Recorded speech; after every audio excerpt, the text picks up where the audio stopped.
abonnez-vous sur Congo Plénitude TV.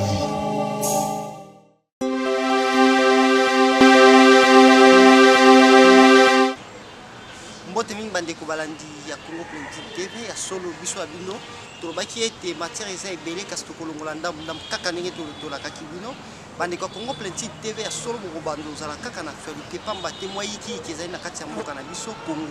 elingi koloba mingi mpenza na kati ya mboka Kinshasa oyo tozali ya solo mwa yiki ezali kolandela maponami oyo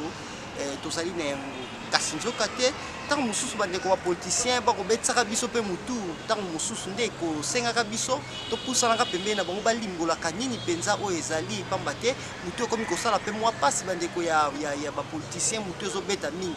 mingi mpenza toye na permanence ya UDPS moko ya bacadre ya UDPS nakasi ya kose présenter azali moko ya chargé ya communication ya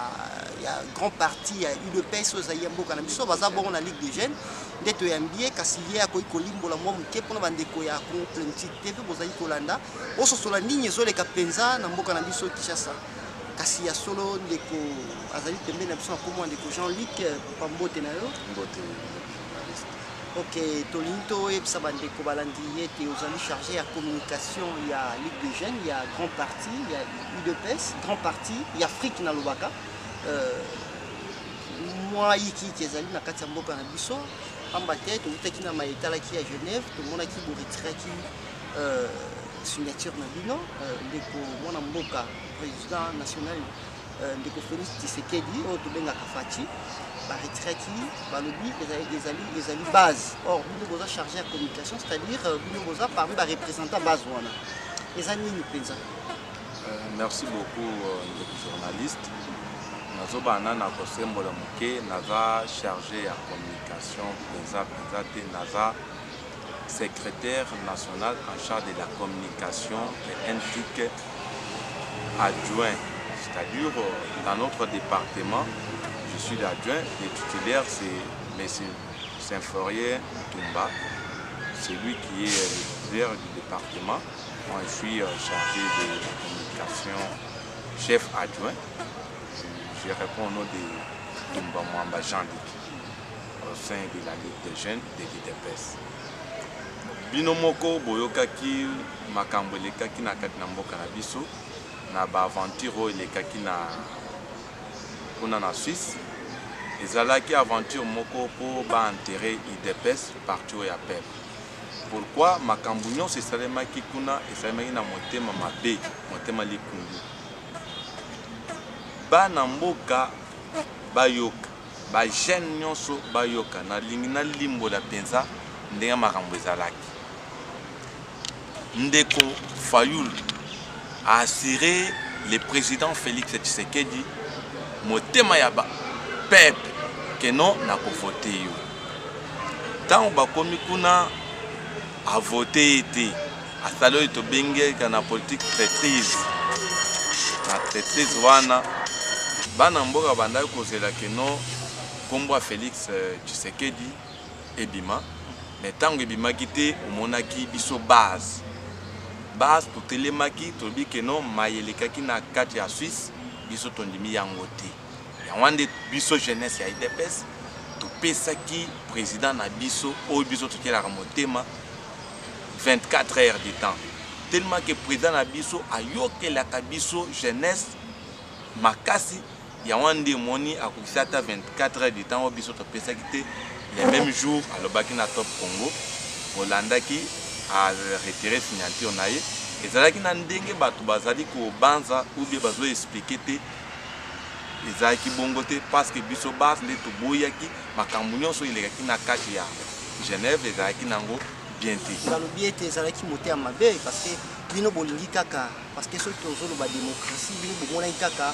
okende nango na ndenge ya dictature bino bomolingaki na UDPS base ya UDPS alingaki kaka ndeko Faci nde azala candidat comme alors nayebi te mabe nini ndeko Fayulu asali nayebi te azali moko ya bandeko basoda ya bayo babundi na opposition tobetali solo te. Merci beaucoup. On dit que moi motema mabe balobi na part na bino eza moi motema mabe bandeko ya UDPS ndeko journaliste eza bongo te na banzi ke bato bazo récupérer ba interpréter makambo ce sont les Kabylie toyebi musala na bango bato ya ANR eza kotransformer masolo lokola peuple nde azoloba. Pour le moment, je vous assure et je vous dis, vous vérifier partout. Na monoko peuple bazulu kaka fati. Binomo omoni keno lobby tangu ba musika kombo fati kin mobimba pays mobimba ezaki chauffer ko sepela moko ko sakana te. Wana tozokende to sola to koma wana tozonga na ko expliquer biso nini elekaki penza base asilikeli nini. Base asilikaki parce que makambo elekaki na kati ya Genève biso base mona keno ezaki maponami ya mabe. Mode ya désignation ezalaki bongo te. Mode ezalaki ndenge nini. Baloba ke non tokotala par rapport à poids politique. Poids politique eza ndenge nini. Muntu aza na bato ebele apezaka pe sur terrain. Tomona ke non biso de peste tozaka na base, toza rebelle. So ke na mboka na biso tozaka partout na ba coin nyonso tozalaka wana. Mais omoni ke non parti mususu na kokota na ba combat te bazaka na base place moko te. Ya wande mona ke non biso base ide peste biso peuple congolais parce que tant bazolo ba base les biso peuple congolais ba ko comprendre à base mabe base eza peuple congolais nde to boyaki bomona ke no to yaki wana kati ya permanence to tondaki na babalabala to tumbaki ba biloko poto manifester ke no to boyi makambo na elekaki na Genève to zaki d'accord na yango te parce que mode de destination ba respectaki yango te. To mona ke no motema likundu ezape na kati ya makambwana na makambo nyonso ande tobi ke no biso na concret o ya biso to ponaki Fati Félix Tshilombo Tshisekedi candidat numéro 20 lokola président o ya biso yende motema ya bana Congo mais boni to mona muntu mususu wana eza ko mona IDPS lito ya salaki ya 32 ans 36 ans d'élite et kendaka na mai bongo to mona ke no bandongo miso bazaki na kati makambo ebele eza na kati otoko koloba te depuis journaliste. Bon namoni ete kozala malamu mingi topusana pe na makama elekaki ya bakoro esalami na Nairobi kasi yambo tokoma kuna tosola na mwa moke lisolo ya base parce que yo poza na maîtrise makasi na maetali base nini ozoloba parce que ntango olobi base eza peuple congolais nayebi te nani tolandaki arrivé à Martin Fayulu na l'aéroport nakanisi Congo Plenty TV tozalaki sur place bagaze emetamaki nini koloba population bayaki peuple yaki koyamba peuple nini ozoloba oyo bozokabola na nayebi te peuple moko tozokomprendre meka koexplike mwa moke po soki bolobi base on dirait mpe Martin Fayulu base ezalaki parce que tomonaki bato bazalaki base nini bozoloba ya UDPS to peuple congolais. Monsieur les journalistes, il faut oyebaka oyo babengi amemaka mukumba ya peuple azanani oyo nani peuple atielaka motema oyo akoko changer citation ya peuple azanani lelo peuple ntango bazobake base bato nyonso oyo omonaki wana soko otunaki baza bato oyo bazalaka batekaka na banzela na babalabala wana nde na boleki na ye nde babanda kotala ye mais nde kufolo azalaki na bato te soko tata bililingi te pour votre information bazwi image ya Fati oyo yandili Sainte-Thérèse batiaki wana ata parmi bakandida na bango oyo baponaki oyo bazobenga ba leader azwi mpe image ya Fati oyo yandili Sainte-Thérèse atie na profil na Facebook po alobaka no peuple congolais bakendaka koyamba biloko wana esopisaki bango makasi tozosenga bango na kimia nyonso batika makamwa basali baya basangana na IDPS baya basoutenir Fati yende akoko pesa changement bango pe bazolo biko soki bango baboyi koboye ezaka nango bien parce que politique na moto oza na ba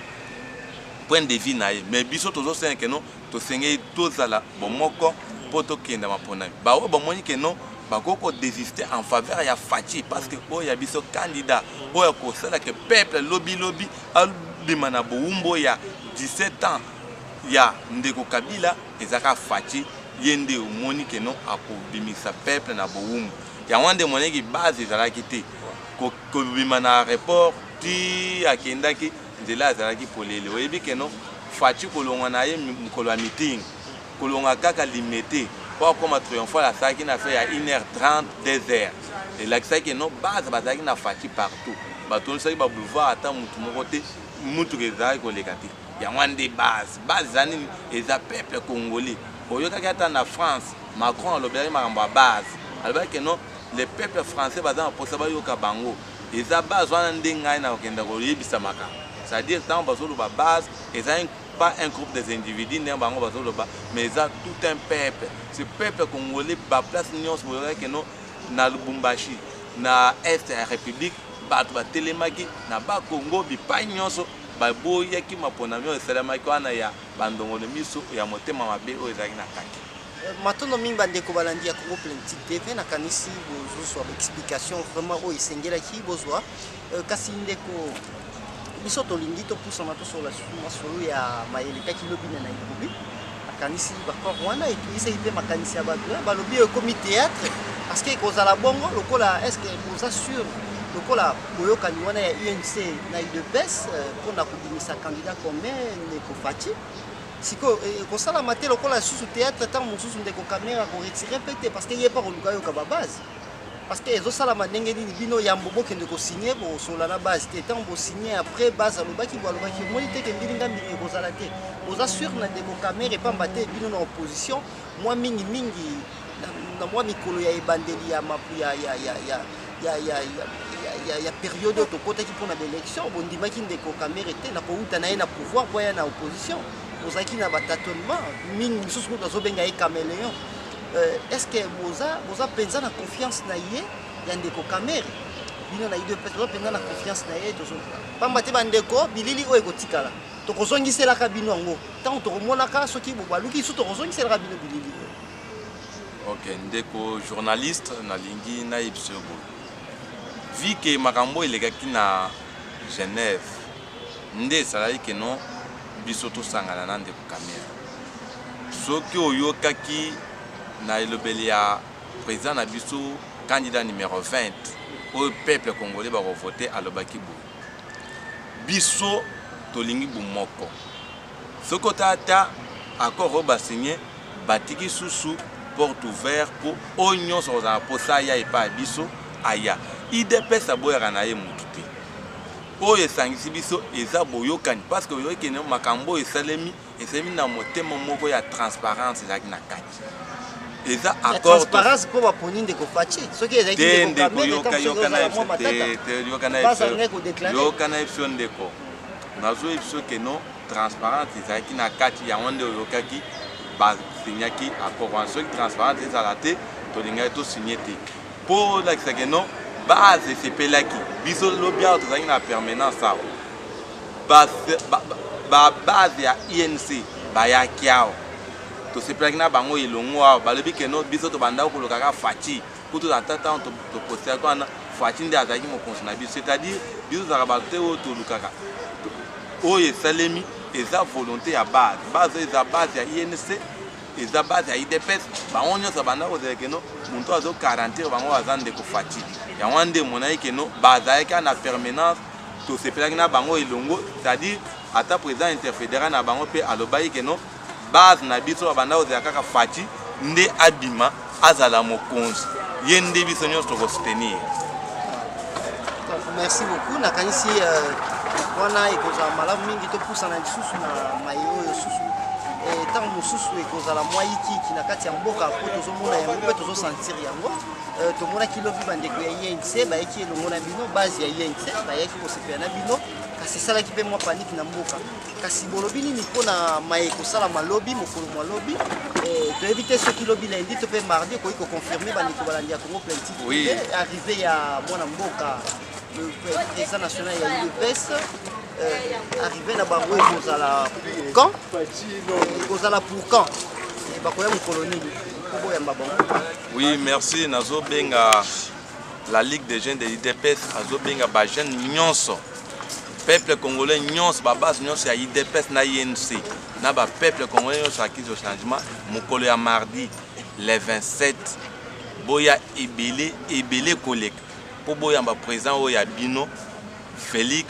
Tshisekedi Tshilombo candidat numéro 20 boya ebele akokoma wa mardi nde akonyata mabele oyo ya kini tant mosusu ekozala ngongani mpo bandika Congo Plenty tozala en direct bakolanda bino nakoko préciser ngonga te mais à partir ya 10h biso tozala déjà na aéroport ya Ndili mpo toyamba président Félix Tshisekedi bandeko balandi ya Congo Plenty TV et comme il a moi polémique to éviter ya wera to ya JB kasi ndeko Fati a confirmé mokolo mwa ya mardi ka bozala na ligne na biso et kozala te ke to sala montage to bakisa te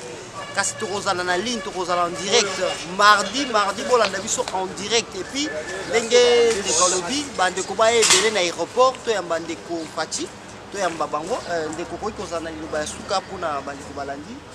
bazolanda yo pamba te ta mosusu ndenge bolimboli boye misusu basosoli misusu ta mosusu epesi susu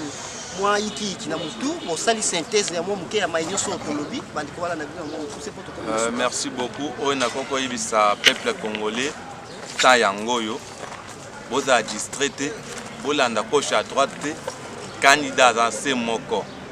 candidat numéro 20 Félix Tshisekedi ntango oyo ozokende mpo ovote voter na Félix Tshisekedi place nyonso oza partout oza na province bo voter nde ba député ya IDPS bo voter ba député ya IDPS au voter candidat numéro 20 après au voter ba député ya IDPS ba place nyonso bino bokozala bo voter ba candidat ya IDPS candidat na biso za moko la Ligue des jeunes de l'IDPS dit que non candidat na Zande Félix Tshisekedi Chilombo, candidat numéro 20. Votez 20 Félix Tshisekedi Chilombo. Des messages na Congo PC. Merci mimba ndeko balandi ya Congo Plenty TV ya solo to yebisa kibino to kozana bino actualité to ko rater à telo mon côté. To koti na période ya ba campagne électorale na kanisi to zana bandeko na biso IDPS to ko accompagner bango bokozana na biso en direct na bisika nyonso bozwami. Dès à solo bandeko balandi candidat numéro 20 na présidentielle en tout cas pour voter ndeko Fati ndenge ndeko expliquer awa makamala mwezali po biso banso to lingi changement na kati ya mboka. Dès à solo biso abino tozongisi merci mingi na bino pour pesa biso kaka confiance le seul moyen ya ko soutenir biso ezali kaka bo s'abonner massivement bo s'abonner vraiment au lundi émission oyo au sepeli ete koba pamba te to lo ba ete mokolo mo mardi à partir de 10h to za biso nyonso na aéroport bokolanda pe bilili wana en direct na biso link ko ba ete bo soutenir biso po bilili comme la rabino ngonga nyonso de to lobi merci mingi na bande ko balandi pe ya solo to kutani mbala ya sima bobo te pa ina. Abonnez-vous sur Congo Plenitude TV.